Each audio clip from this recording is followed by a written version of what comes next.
the next morning and went to Pancakes by the Bay for breakfast. Got their usual booth by the window. Penelope took the order. Good morning, Mike and Elena. It's so nice to see you. Oh, hi, Penelope. Yeah, so nice to be back in the realm where Reality Bites 2 takes place. I miss San Francisco so much. How can I help you? Give me the Bayside griddle cakes and a cup of Mountain Morning coffee.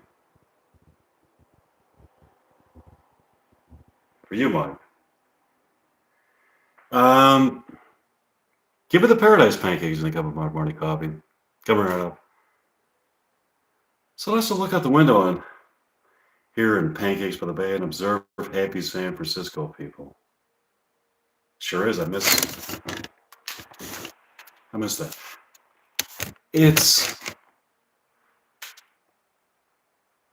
It's fun to observe these people. We have to start writing our script based on these people. Yeah, that's going to be interesting.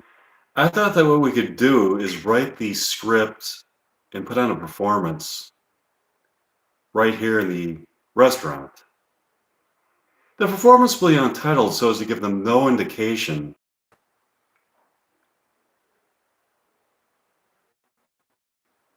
as to what it's about.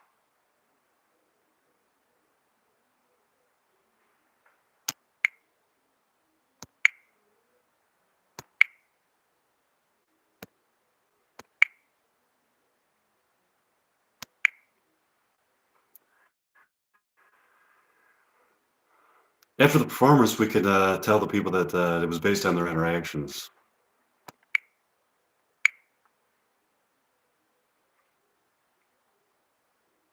That'd be wonderful. Do you want to walk around the town? It's a beautiful out. Sure. Let's have some. Mike and Elena went for a walk around San Francisco and had a wonderful morning. Mike and Elena got up the next morning.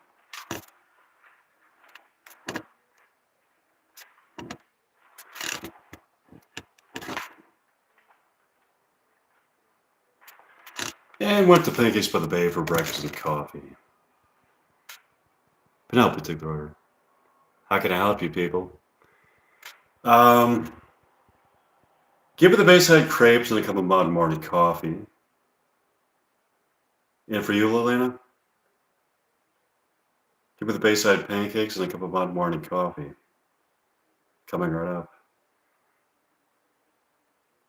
We have to start writing our script based on our observations of passersby. I know. Do you have any ideas yet? I think the Corvette woman should be in the script. Yeah, there are some intriguing behaviors to be observed relating to her, including the package she passes back and forth to other people. I happen to catch a glimpse of something else very intriguing. What else? I saw a peculiar sight. If you look into her. Oh, hi. Oh, thanks. That's nice. If you look into her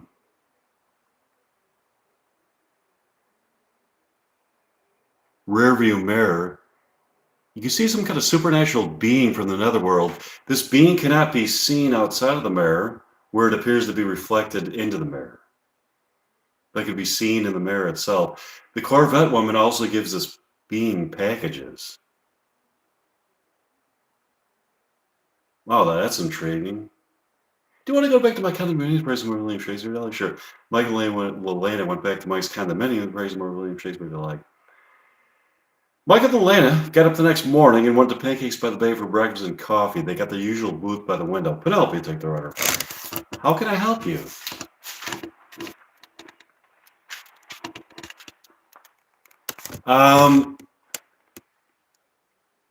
Give me the Bayside pancakes and a cup of Mountain Morning coffee.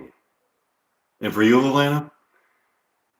Give me the Bayside crepes and a cup of Mountain Morning coffee. Coming right up. Look out the window, Lelena.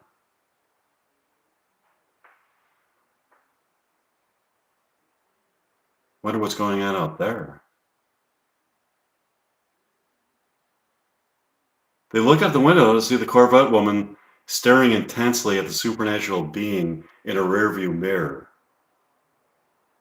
The supernatural being stares back at Penelope with a hideous glow of malevolence in her eyes and wanders off into another realm. Penelope then gets out of the car and walks up to another woman on the sidewalk and hands her a package. The woman then physically passes through a mirror on the sidewalk where she intermingles with people and objects that are reflected by the mirror. She has become a part of the mirror's reflections. That's fascinating. That woman is in the mirror among the reflections of the mirror.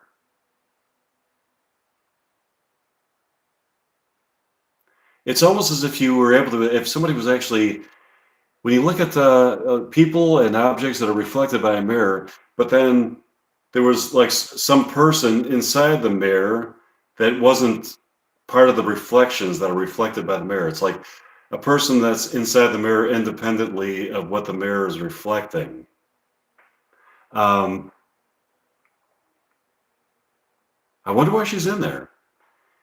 Images and people reflected by a mirror can trail off and form a quasi-reality, wherein the reality that they are reflecting can coalesce with the reflection itself. People can actually physically enter their own reflected realities, wherein they can form new realities and new planes of existence. I wonder why that woman went in there with a package. Maybe to escape this reality, where people are after the package. Yeah. Do you want to go back to condominium Rushmore or William Shakespeare? Sure. Mike at the line went back to Mike's condominium Rushmore or William Shakespeare dialogue. After finishing performing the William Shakespeare dialogue, Mike and Elena sat on Mike's couch to have beer and talk. Just being with you is an exquisite pleasure.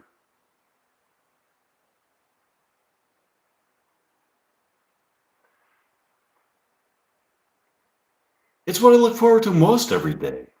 I agree. Just looking into your eyes, looking into your eyes, Elena, and feeling the essence of your soul takes me to places of perfection. When I look into your eyes, I know I was meant for you and you were meant for me. I feel the same way. All of a sudden, Mike and Elena are somehow transported to the sidewalk in front of Pancakes by the Bay, where the Corvette woman entered a mirror.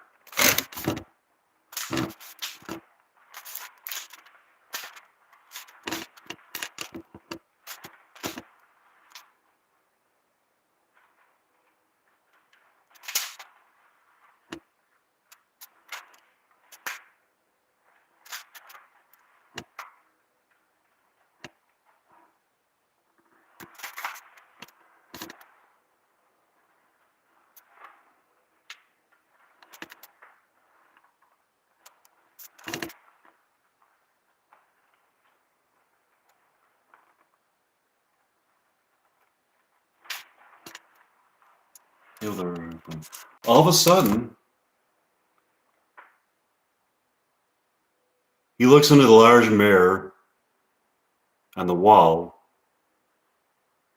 in the living room and sees not his reflection in the present moment, but his reflection an hour into the future. Is this what you were looking for? Yes, it is. Would you give me that back? No. What's in it? An object that no one on Earth has ever seen that can transform the future? Bye. With that, he vanished. Mike and Elena talked into the evening. They performed some more William Shakespeare dialogue. Mike and Elena got up the next morning and went to Pancakes by the Bay for breakfast and coffee. They got their usual booth by the window. Penelope took the order.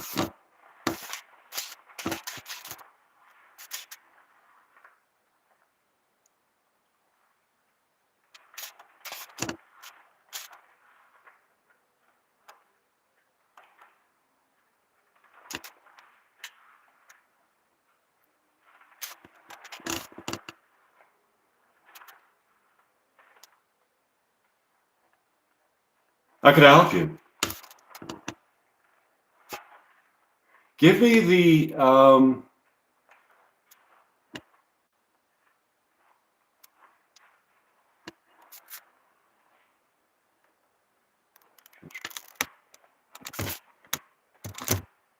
Lelena? Oh, wait a minute. Ocean, that warm summer day in early July. Lelena?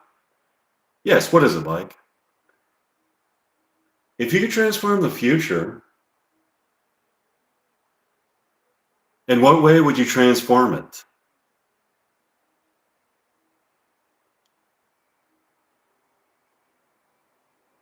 That's something I haven't given a lot of thought to.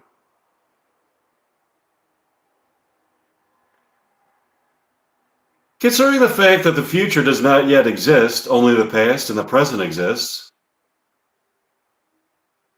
how can you transform something that doesn't exist? Or does it exist? Now, here's a pretty interesting fact now. I wrote this probably about a year ago or something like that. And I was pondering whether or not, like, like if time is like just one continuum, if there's just like a time space continuum, and time is just like the seamless like series of events, and there really is no separation between the past, the present, and the future. It's just like kind of an eternal series of nows. Like everything's just kind of like all and now is all connected. Like it's always now, but it's like that. Paradoxically, it's always now, but the past is always being created, and the future always exists. I mean, that's one of the things that I've been pondering. So, what if life is really just a continuous series of nows? Paradoxically, it's always now, but that the past is always being created, and the future is always something that exists. Now, this is a thought that I actually had independently of a movie that I just watched. I just watched this movie. I think it was what was it? It was either the Driftless Area with Zoe Deschanel, or it was what movie was that in? But it was a movie that I watched recently, and somebody actually kind of like somebody proposed that or theory or whatever you want to call it, or however you want to put it. Somebody actually put forth that notion that what if the future is already there? I mean, it's like that. It's just something that I mean, the future actually exists. I mean, it's like we can't see it yet. It's the present now. We know the past exists, or the past is gone. But that should be because the past is gone. Does that mean the past doesn't exist, or does it still exist? And if it does exist, then is it something we could travel to? Does the future also exist, or is it always just like does the is the only thing that ever exists is the present. Is the present the only thing that ever exists? So, I mean, it's kind of an interesting existential question to have. But I had this, and I had this idea independently of seeing it in a movie, and I think it was the Driftless Area with Zoe Deschanel, or was it another? Wait, was it? Or was it? Yeah, I think it was the Driftless Area with Zoe Deschanel. Was that? I think it was. Um, Because I've been watching so many movies, you kind of lose track of which line you saw in which movie.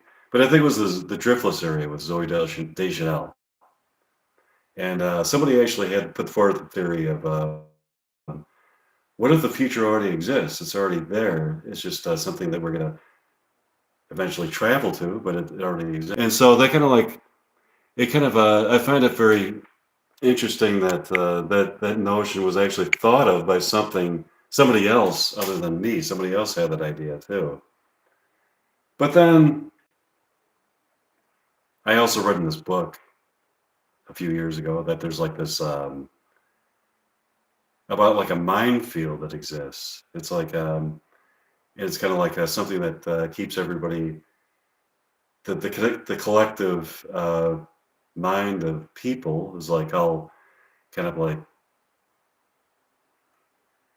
the collective minds of people, according to this theory, I'm not saying it's true, but according to this theory that I read, what's it called? It's like it's like a minefield, but it's like people have access to.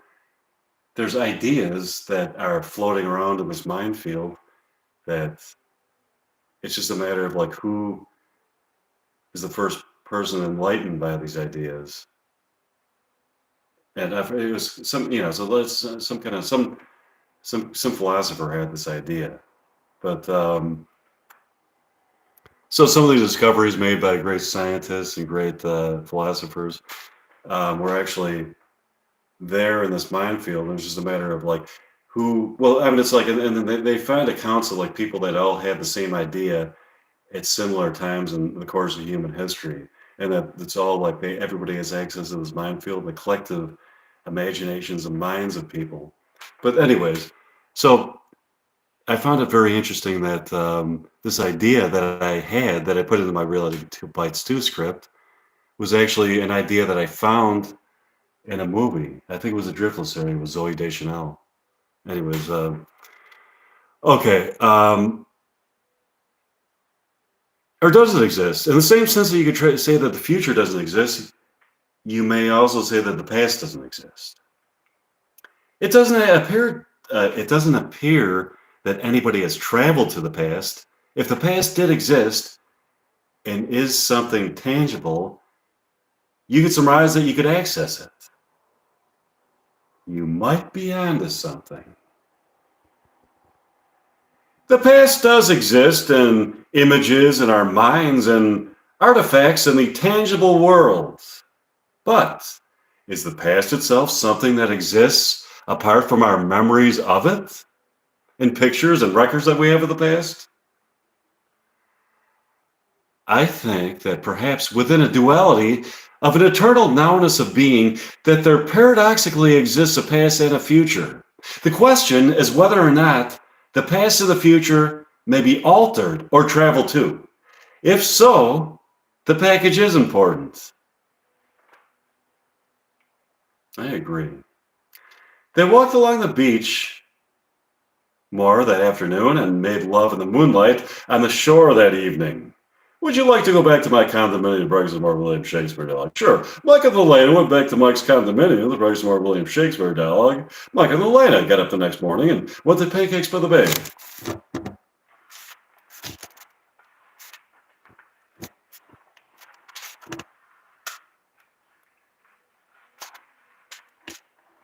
For breakfast and coffee. Penelope took their order. How can I help you? Give me the Bayside griddle cakes and a cup of mountain morning coffee.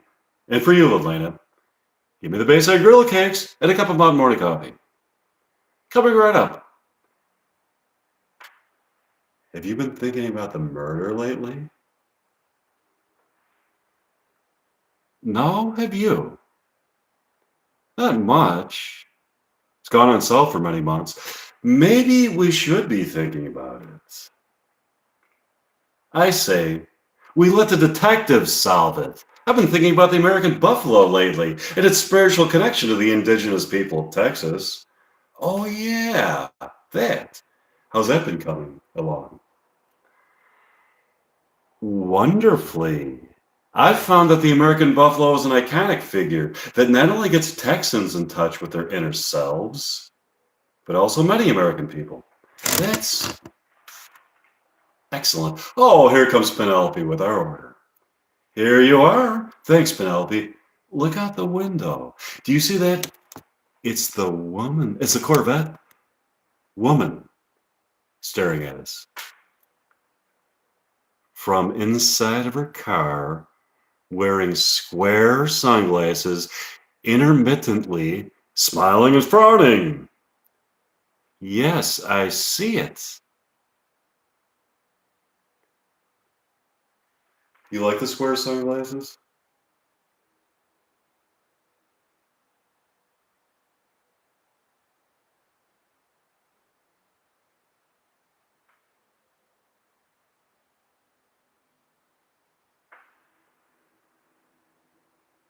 I love her square sunglasses. I love them because They are not only square, but they are so huge. So yes, I do love her square sunglasses. Do you love her square sunglasses? Yes, I love them. I love them not because they are huge, but because they are square. I would, however, love them more if they were oval. So what is this, a fight between oval sunglasses and square sunglasses?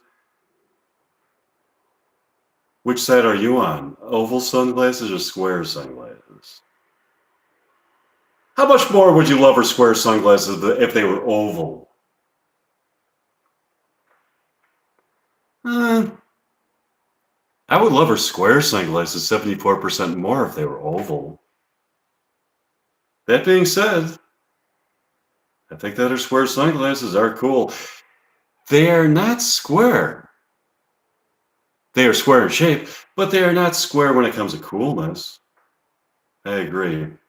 Do you want to go back to my condominium and bring some more William Shakespeare dialogue? Sure. Mike and Elena went back to Mike's condominium and bring some more William Shakespeare dialogue.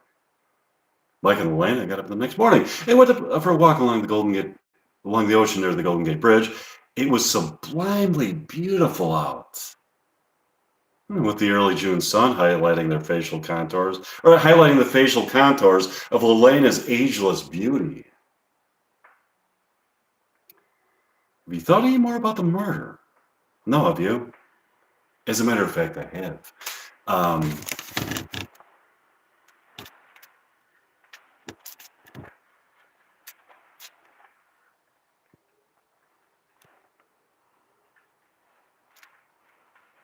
um,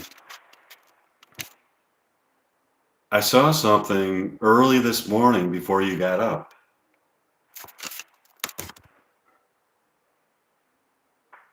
You did? What time were you up? I got up early at 4 in the morning, go for a run.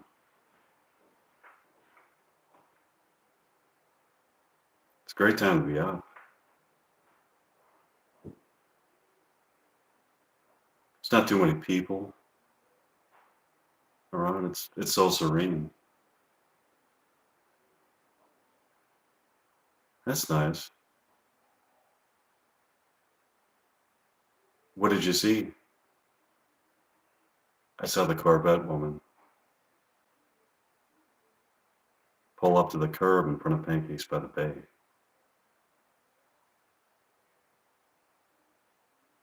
A strange-looking man walked up to the car,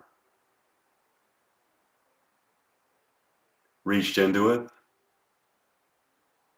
and grabbed the package from her.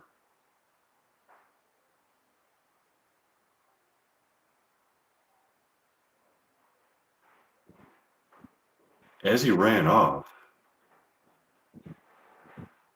I thought that she reached for a gun.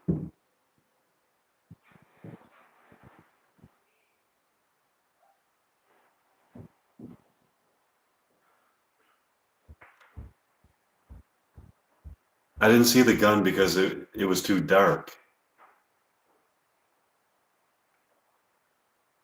This brought me to the conclusion that maybe people are fighting over the package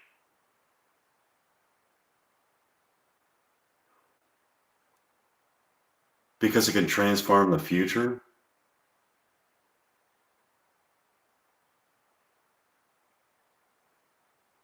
This fight over the package, I surmise,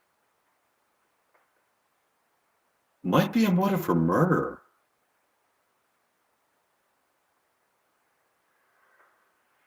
Hmm.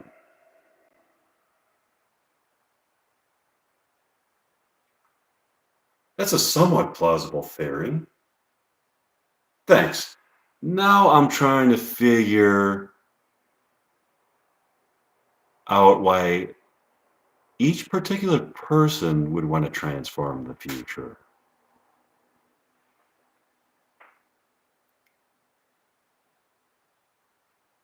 Do you want to go to Pancakes by the Bay?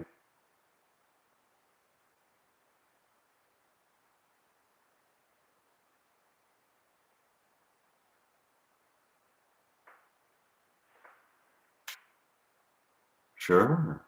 Mike and Lane went to Pancakes by the Bay the next morning for breaking the coffee. They got their usual booth by the window. Penelope's their order. How can I help you?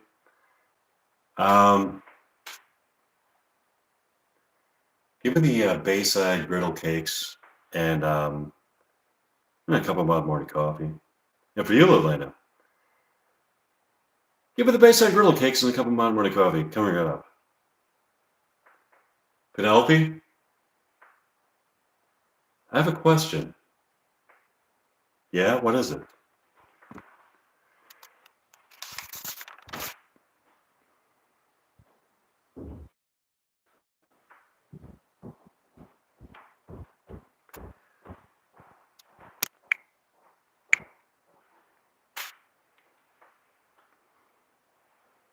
Um,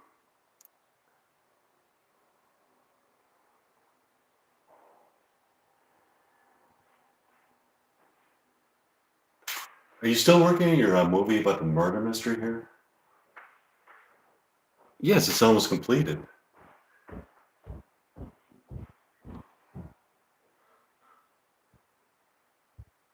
That's interesting. I have a theory about the murder. That's great. When the movie comes out, you can go and see it and piece together clues to see if it fits your theory about the murder. Excellent. Can Lelana and I be in it? Sure. We still have a few more scenes to complete. I'll let you know where to be and when. That'd be excellent. I'll see you later, Penelope. Bye. Would you like to make my comment? Mike and Lelana get up early the next morning to go for a walk along the ocean by the bay.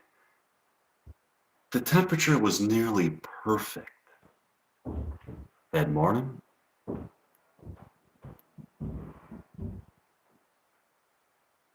But strong winds and a gray sky suggested that a storm may be imminent. Suddenly, a man in a raincoat and a fisherman's hat ran up to them. Stay out of it. What? Stay out of what? You know what. Just stay out of it. I don't know what. What are you talking about? You know what I'm talking about. Can you clarify? I don't think I need to clarify. I think you know what I'm talking about. No, we don't know what you're talking about. What the fuck are you talking about? Stay out of the solving of the murder mystery unless...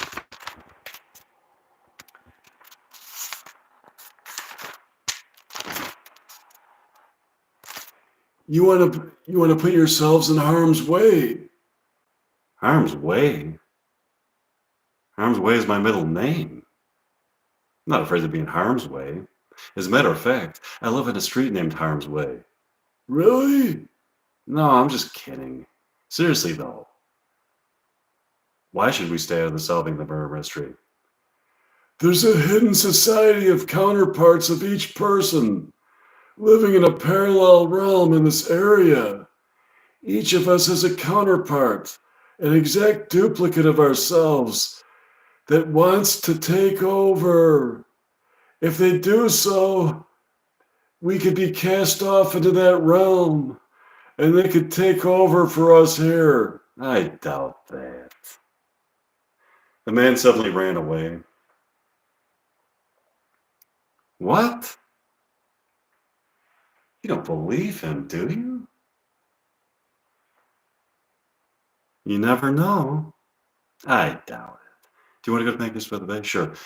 Like a lady went to Pancakes by the Bay for burgers and coffee. They got the usual booth out the window. Penelope at the order. What'll it be?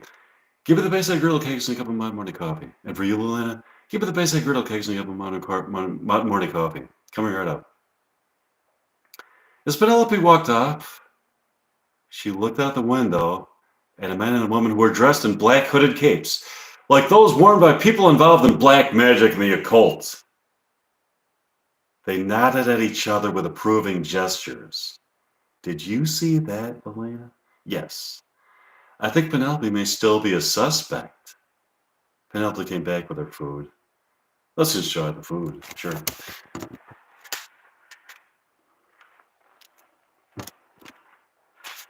It's delicious. I agree. Do you want to go back to my comment? Mike and Elena got up the next morning and went to Pancakes by the Bay for breakfast and coffee. They got the usual both of them in a Penelope order. What'll it be this morning? Give it the basic girdle cakes and a cup of morning coffee. And for you, Elena, give it the basic girdle cakes and a cup of morning coffee coming up. We have some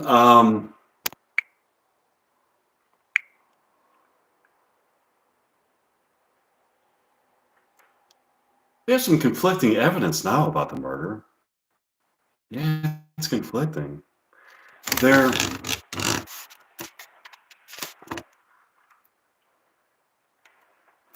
must be a way to reconcile the fact that we saw people in black hooded capes that appeared to be part of some kind of black magic society with the appearance of the strange man who warned us of a secret society of human counterparts for each of us that is plotting to take control of our reality and cast us off into another realm. Another realm?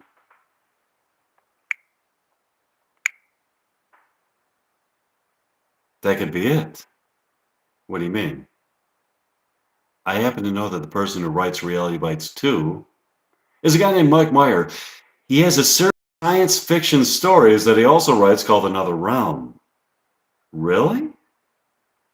If that's the case, he could be writing us into another episode of Another Realm.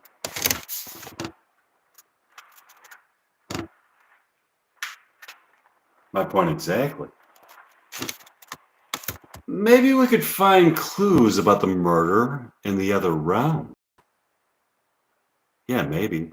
All of a sudden, they find themselves cast into another realm for about 2 seconds and then immediately transported back to Pancakes by the Bay in the same booth where they were. Did you see that? Yeah. We were cast off into another realm for about 2 seconds. Yeah, that was strange. All of a sudden, all I saw was what appeared to be Penelope and some other people in black hooded capes whispering to each other in some room that didn't seem to be attached. Well, let me put it this way. That seemed to be detached from any other building. That's all I saw, too. Do you want to go back to my condominium?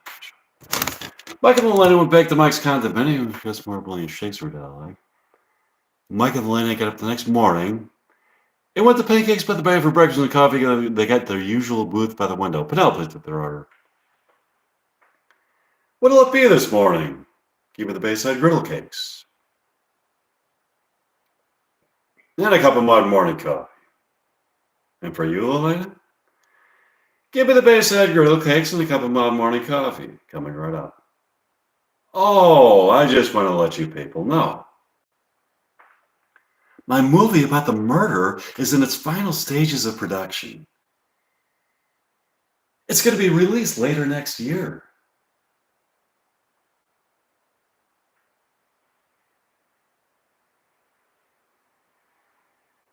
That's terrific, Penelope. Do you have a title for it? Yes, I do. It's very Hitchcockian. It's called Murder for Breakfast.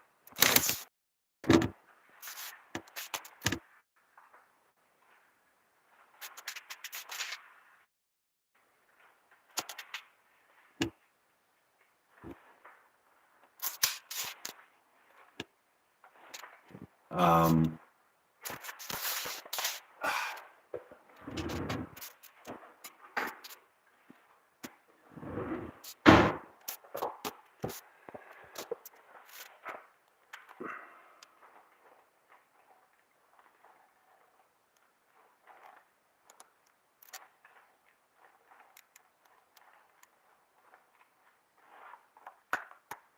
That is very Hitchcockian. I like the title, Murder for Breakfast. It's a killer's point of view. What's going to be for breakfast? Murder. Exactly.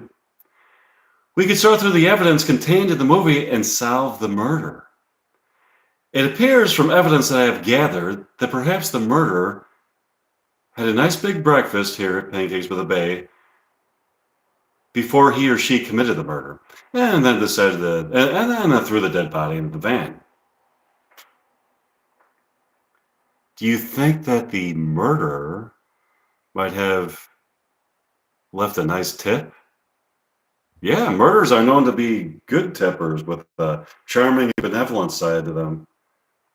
Penelope, this brings something else to the fore. I happen to know that lately there have been a few other murders committed outside of breakfast places in broad daylight. It's the same turn of events. The murderer eats breakfast and then at the place is charming and leaves a generous tip, and then throws a dead body into a van. Maybe it's a serial killer who kills people at different breakfast places across America after a nice breakfast. Maybe. Come see my movie when it comes out. Hopefully you can solve it. Sure. Michael and Lynn went back to Mike's condominium and talked. They were sitting on Mike's couch looking at the stunning view of the moon before being reflected by the waters of the Pacific Ocean on that warm, breezy evening in June. Lovers were frolicking beneath the Golden Gate Bridge and seemed to be in a state of such transcendent love that they were detached from earthly pain and relegated to a realm of pleasures of the soul that could only be felt in that transcendent realm. So, we have an interesting situation. Yes, indeed, we do. We have pretty good evidence to connect Penelope to the very murder that she is trying to supposedly get solved by releasing a movie about it that provides evidence for the viewers so that they can try to solve it. The irony is delicious. Maybe somebody will see the movie and find evidence that Penelope could have been the murderer. Maybe somebody will see the movie and find evidence that Penelope committed the murder, ironically, in it. That would be intriguing. Do you want to practice more William Shakespeare earlier? Sure. Michael and Lena practice more. Michael and Lena get up the next morning to go to Pancakes with the Bay for breakfast and coffee. When they get inside, they find that the place has somehow been transformed to the diner in the original Reality Bites, where Lena asks Troy if he could define irony.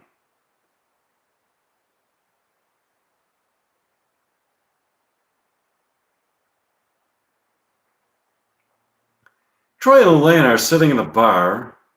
Troy and Elaine are sitting at the bar, talking and laughing. Mike walks up to them. What's going on here?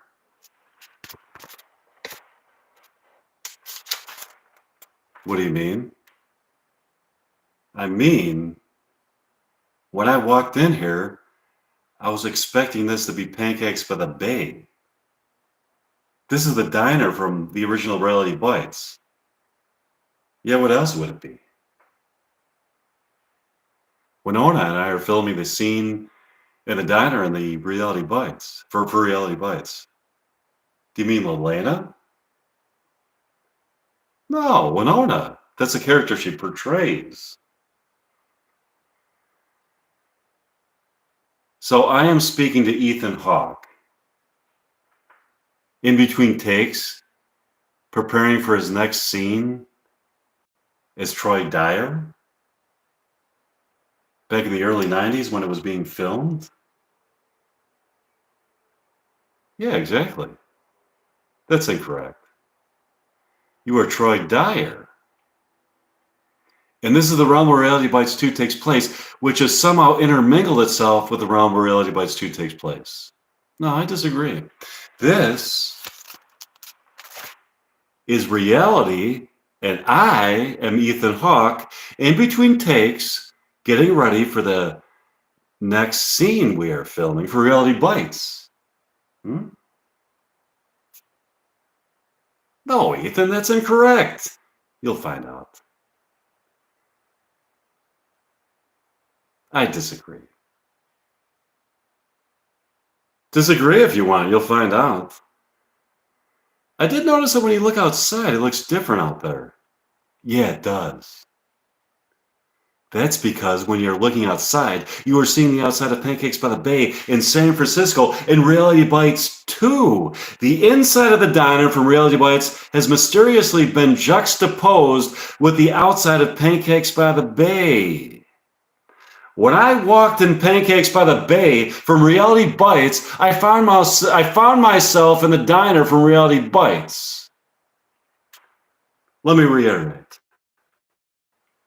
When I walked in Pancakes by the Bay from Reality Bites 2, I found myself in the diner from Reality Bites, the original Reality Bites. Interesting. Now that we're talking about the situation, I saw something happen outside that I would like to tell you about. What is it? I saw a grisly murder take place out there. Describe it for me. A woman who looked like a waitress stabbed a man to death in broad daylight and dumped him in a van that proceeded to drive off into the San Francisco morning. You said that it was a woman who looked like a waitress? Yeah. That might have been Penelope.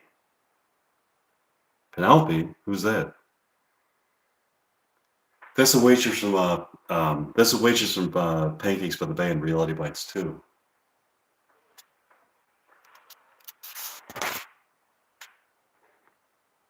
You may have helped solve the murder mystery. Fabulous. Elena from Reality Bites 2 walks up to them. I was just sitting at the bar having breakfast and coffee with my own character.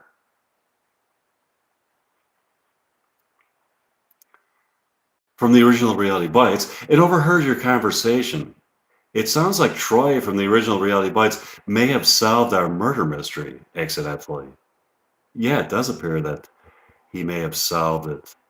Would you like me back to my account manager?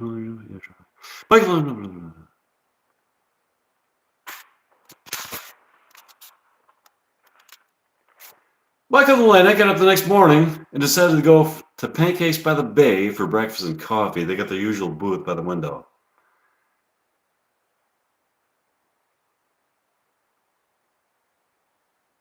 I wonder if Penelope's going to be here today. Yeah, that's going to be interesting. Does a person who committed a murder the previous day go to work as a waitress the next day? Oh, here she comes. Good morning, decent people. How can I help you? I'll have the Bayside grilled cakes and a cup of hot morning coffee. And for you, Elena, I'll have the Bayside grilled cakes and a cup of hot morning coffee. Coming right up. Look at her. Elena, does she radiate anything from her aura that would even give you pause to think that she is capable of murder?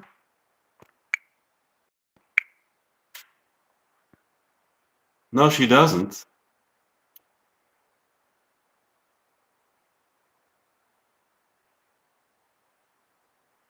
I wonder if it really was her that Ethan saw commit the murder. Could have been somebody else. A lot of women label her. I say we reopen the case and give her the benefit of the doubt. Yeah. Oh, here she comes. Here you young lovers, and here you are, young lovers. Enjoy. Oh, thanks, Penelope. Yeah, thanks, Penelope. Bye. Have a terrific day. You too. You too. Mike and Penelope finished the breakfast and went for a walk.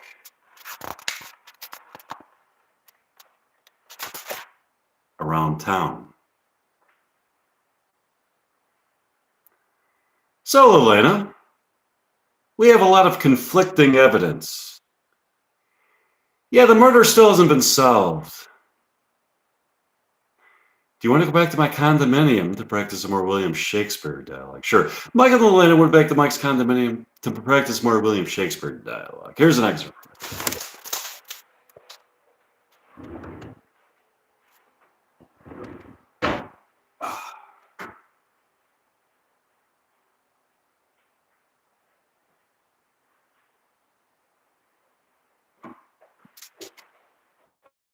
Okay, here we go. Romeo and Juliet.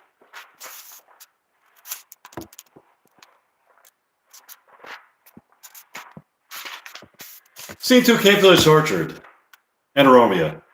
He just the scars that never felt the wound. Enter Juliet above at a window. But soft. What light through yonder window breaks is the east, and Juliet is the sun. Arise, fair sun, and kill the envious moon, who is already sick and pale with grief, that thou her maid art more fair than she? Be not her maid, since she is envious. Her vessel ivory is but sick and green, none but fools do wear it. Cast it off, it is my lady, or it is my love, oh, that she knew she were. She speaks, yet she says nothing. What of that? Her eye discourses. I will answer it. I am too bold. 'Tis not to me she speaks, to the fair stars in all the heaven, having some business to entreat her eyes to twinkle in their spheres till they return. What if her eyes are there? Were they in her head? The brightness of her cheek would shame those stars as daylight doth a lamp. Would through the airy region stream so bright that birds would sing and think it were not night.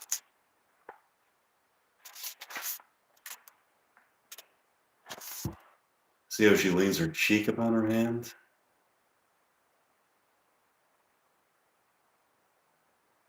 Oh, that were a glove upon that hand, that I might touch that cheek.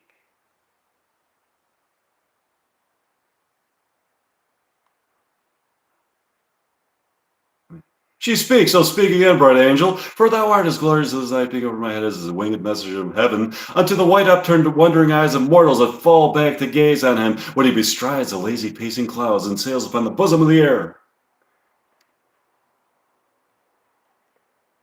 Oh, swear not by the moon.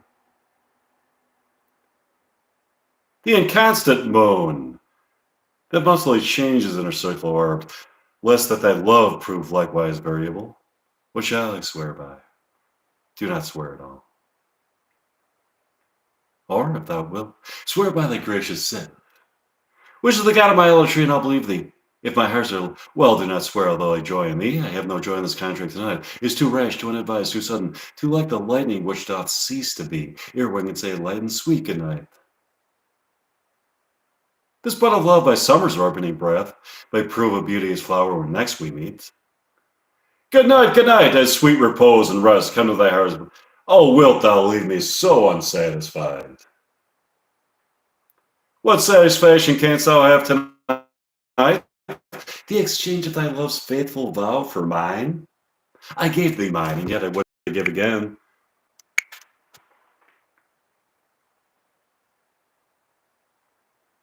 Wouldst thou withdraw it? For what purpose, love?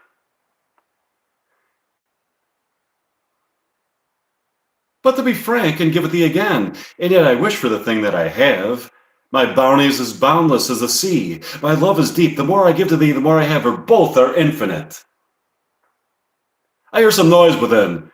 Dear love, adieu. Anon, good nurse, sweet Montague, be true. Say for the love of God. Oh, blessed night. Being a night, all is this but of a dream. Too flattering sweet to be substantial. Re-enter Juliet above. 3 words, dear Romeo, and good night indeed. It is my soul that calls upon my name. How silver sweet sound lovers' tongues by night, like softest music to attending ears. Romeo, my dear, at what o'clock tomorrow shall I send to thee? By the hour of 9. I will not fail. 'Tis 20 years till then. I have forget why I did call thee back. Oh, thanks for the thumbs up. Um, Let me stand here till thou remember it. I shall forget to have thee still stand there, remembering how I love thy company. And I'll still stay to have thee still forgetting any other home but this. 'Tis almost morning, I would have thee gone, and yet no farther than a wanton's bird that lets it hop a little from her hand, like a poor prisoner in his twisted gyves, and with a silk thread plucks it back again, so loving jealous of his liberty. I would I wear thy bird. Sweet, so would I. Yet I should kill thee with much cherishing. Good night, good night. Parting is such sweet sorrow. Shall say good night till it be morrow. Sleep dwell upon thine eyes, peace in thy breast. Would I wear sleep and peace, so sweet to rest. How will I go, or how will I to my ghostly father's cell, his help to crave and my dear hap to tell?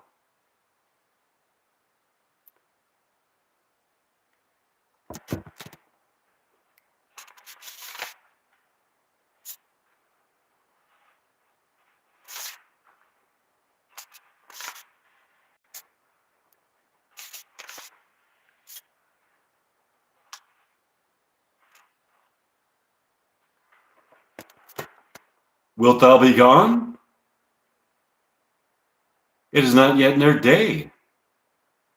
It was the nightingale, and not the lark, that pierced the fearful howl of thine ear. Nightly she sings on yon pomegranate tree. Believe me, love, it was the nightingale. It was a lark, the herald of the morn, no nightingale. Look, love, what envious streaks do lace the severing clouds in yonder east. Night's candles are burnt out, and jocund day stands tiptoe on the misty mountain tops. I must be gone and live or stay and die. Yon light is not daylight, I know it. It is some meteor that the sun exhales, to be to thee this night a torch-bearer, and light thee on thy way to Mantua. Therefore stay yet.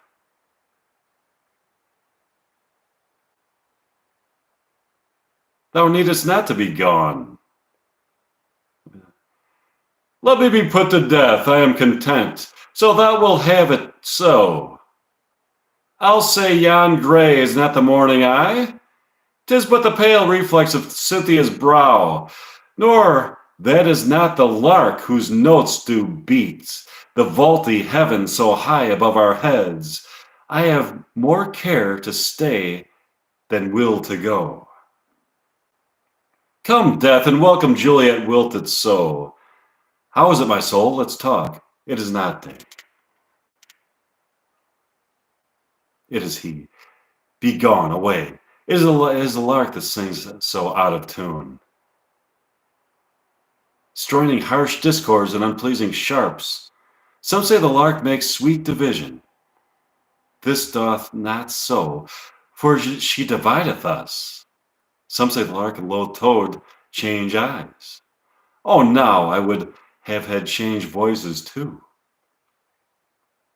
Since arm from arm that voice doth as a fray, hunting thee hence and hunts up to the day, oh, now be gone. More light and light it grows. More light and light, more dark and dark our woes. Madam Nurse, your lady mother is coming to your chamber. The day is broke. Be worried. Look about. Then window, let day and let.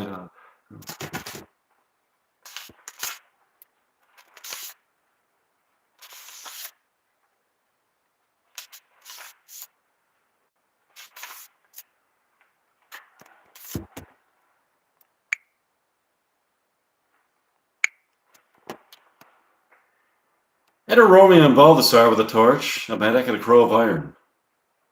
Give me that mattock and the wrenching iron. Hold, take this letter early in the morning. See thou deliver to my father. Give me the light, upon thy life I charge thee. Whatever thou hearest or seest, stand all aloof. And do not interrupt me on my course where I descend to this bed of death. Is partly to behold my lady's face, but chiefly to take thence from her dead finger a precious ring, a ring that I must use in dear employment. Therefore hence be gone. But if thou jealous dost return to pry what I farther shall intend to do, by heaven, I will tear thee joint by joint and strew this hungry churchyard with thy limbs. The time and my intents are savage wild. More fierce and more inexorable far than empty tigers of the roaring sea. So shall the...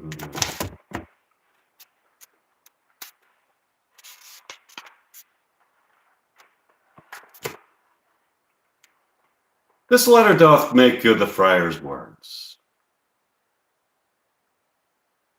Their course of love. The tidings of her death.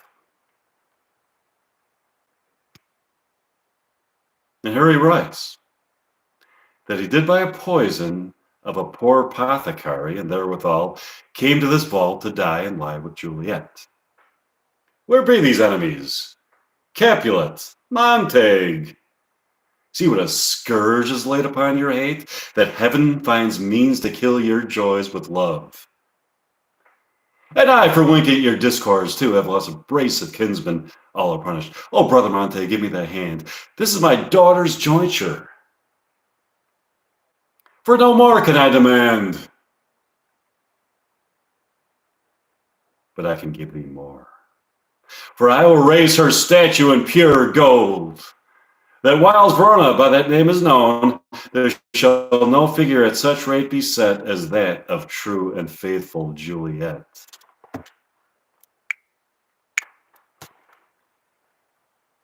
As rich shall Romeo by his ladies lie, poor sacrifices are of our enmity.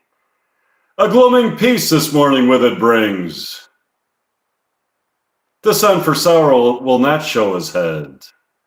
Go hence to have more talk of these sad things. Some shall be pardoned and some punished, for never was a story of more woe than this of Juliet and her Romeo. Okay, thanks for tuning in. Thanks for listening. Hope you join me on my next live stream. That was what you heard was a reading from William Shakespeare's Romeo and Juliet. It was written into my Reality Bites 2 script. Bye.